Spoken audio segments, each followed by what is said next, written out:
آئین پاکستان ایک مقدس دستاویز ہے جسے میثاق ملی کی حیثیت حاصل ہے۔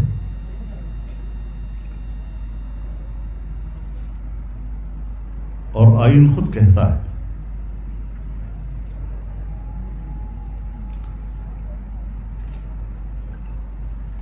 کہ اس آئین کے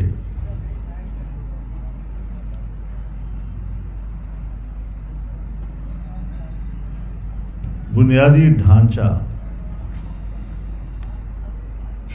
4 باتوں پر مشتمل ہے: اسلام، جمہوریت،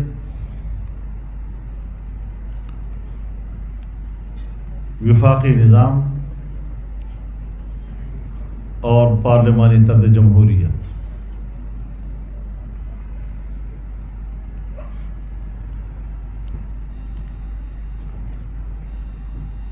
سن 1973 تک ملک میں صدارتی نظام رائج تھا۔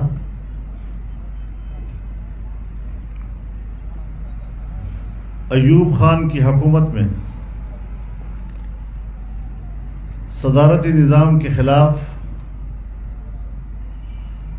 پورے ملک میں تحریک اٹھی تھی، اور جب سیاسی جماعتوں نے ایوب خان کی حکومت کے ساتھ مذاکرات کیے تو صرف 2 متفقہ نکات پیش کیے گئے تھے۔ ایک یہ کہ بالغ رائے دہی کی بنیاد پر ووٹ کا حق دیا جائے، اور دوسرا یہ کہ پارلیمانی طرز حکومت رائج کیا جائے۔ سن 1973 کے آئین میں جب جناب ذوالفقار علی بھٹو مرحوم کی حکومت تھی، پورے اتفاق رائے کے ساتھ آئین پاس کیا گیا، اور آج بھی سن 1973 کے آئین کا متفقہ آئین کا ٹائٹل محفوظ ہے۔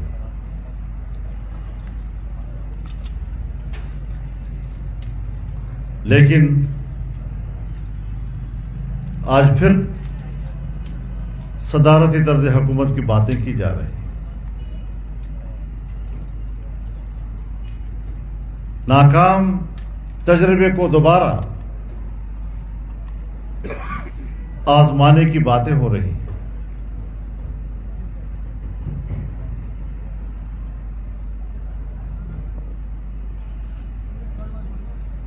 جہاں نہ عقل ہے، نہ سیاست ہے،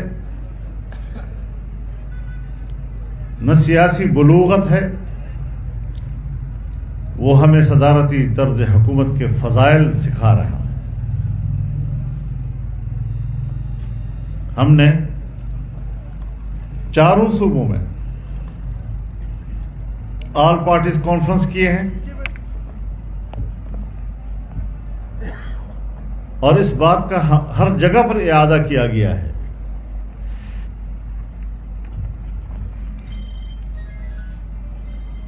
کہ پارلیمانی طرز حکومت پر کوئی سمجھوتا نہیں کیا جائے گا۔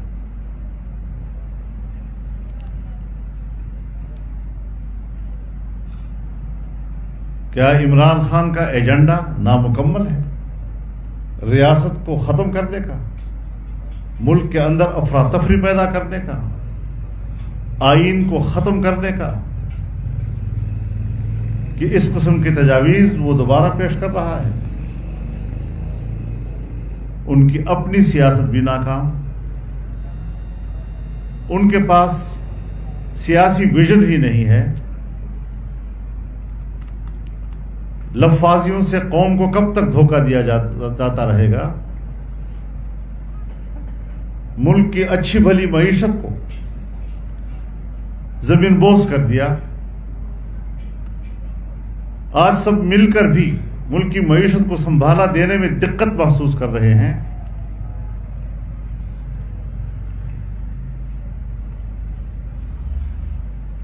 لہذا اس قسم کے تجربات نہ صدارتی طرز حکومت کے حوالے سے تجربہ دہرایا جائے گا اور نہ ہی عمران خان کی دوبارہ حکمران بننے کا تجربہ دہرایا جائے گا، ورنہ پھر اس ملک کے خاتمے کا فیصلہ کریں. ہم نے انشاءاللہ اس ملک کو بچانا ہے. سازشی نظریہ کبھی کامیاب نہیں ہونے دیں گے.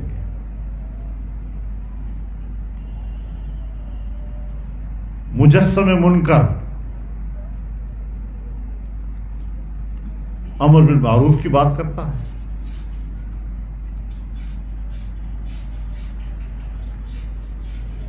انشاءاللہ قوم متحد ہے.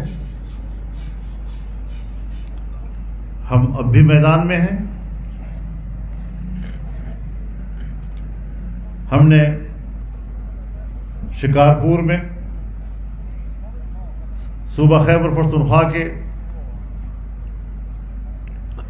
دیر میں، مانسہرہ میں، کوہستان میں ابھی حال ہی میں عام جلسے کیے. ملین مارچوں کی یاد تازہ کرتی اس میں. عوام کے سمندر امڑ آئے تھے. حالانکہ عام طور پر حکومتوں میں لوگوں کے کچھ تھوڑے بڑے شکوے ضرور ہوتے ہیں، کچھ فرق آ جاتا ہے، لیکن ہمیں پہلے سے زیادہ پذیرائی نظر آئی پبلک میں، اور انشاءاللہ اس کو ہم آگے بڑھائیں گے. ہم آئین پاکستان سے کھلواڑ کی اجازت کسی کو نہیں دے سکتے. ہم پاکستان کی وحدت اور سلامتی کی جنگ لڑیں گے. کسی کو پاکستان کی وحدت پارا پارا کرنے کی سازش کی اجازت نہیں دی جائے گی.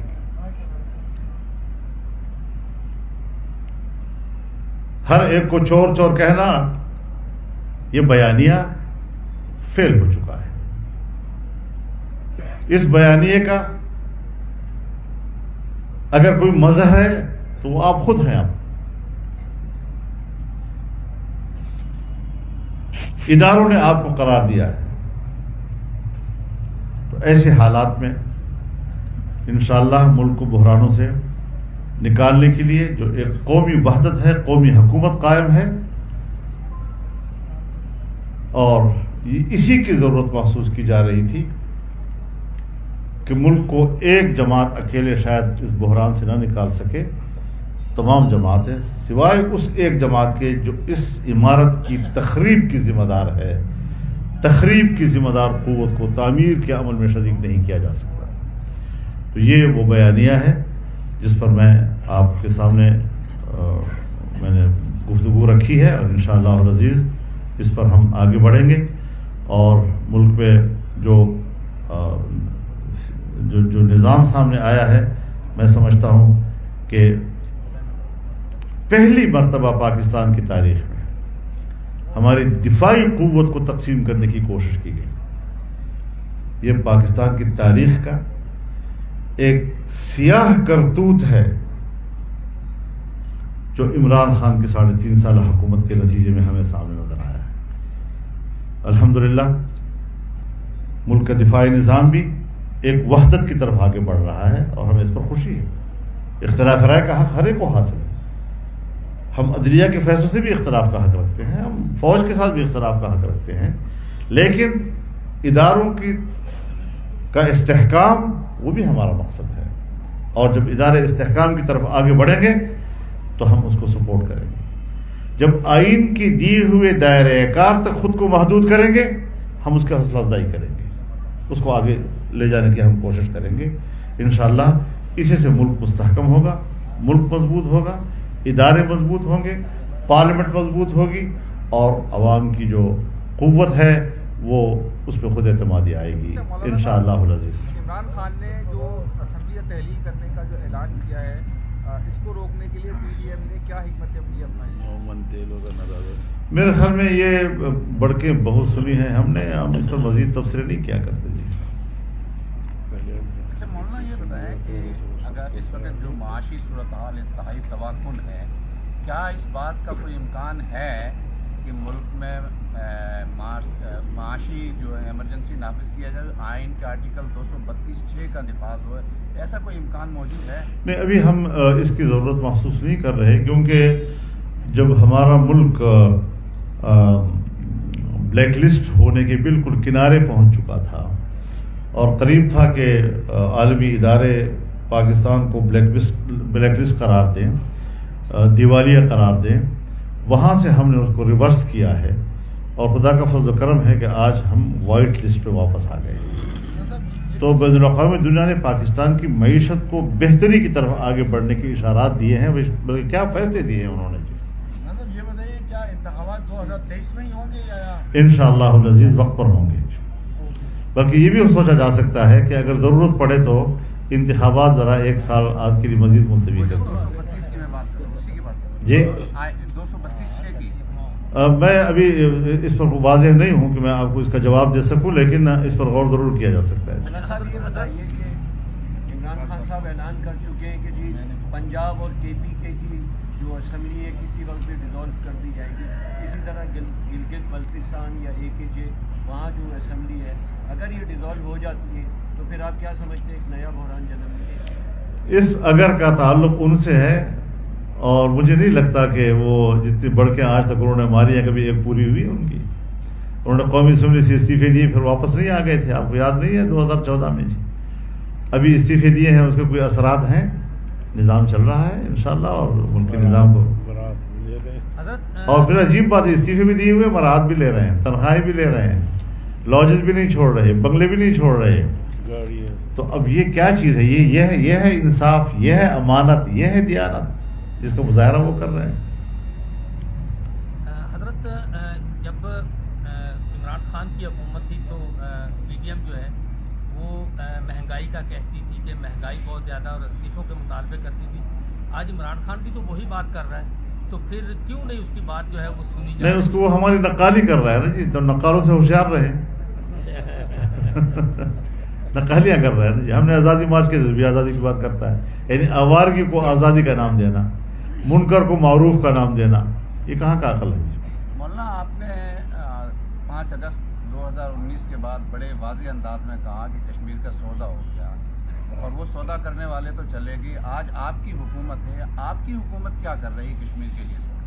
دیکھیے، جو سودا جس کے ہاتھ سے ہو جاتا ہے تو سودا تو سودا ہے جی۔ اب اس کو واپس لینے میں تو ایک بہت بڑی آپ کو محنت کرنی پڑے گی کہ کس وقت آپ اس کو دوبارہ اپنی پوزیشن پہ واپس لا سکتے ہیں، اور یقیناً بہت بڑا دھچکا لگا ہے کشمیر کی تحریک آزادی کو ان کے دور میں، جس کی تلافی جو ہے یہ، چونکہ اس وقت ہماری جو پرائرٹی ہے وہ صرف ملک کی معیشت کو بہتر بنانے کی ہے۔ بہت سی ایشوز ہیں جو تقاضا کرتے ہیں کہ اس کا حل سامنے آئے، بہتری سامنے آئے، لیکن اس وقت چونکہ طویل المدت حکومت نہیں ہے بلکہ جو باقی ماندہ مدت ہے اس کی حکومت ہے، اور اس پہ ہم اپنی ترجیح واضح کر چکے ہیں کہ معاشی خوشحالی، معاشی بہتری کی طرف ہمیں آگے بڑھنا چاہیے۔ بہت شکریہ۔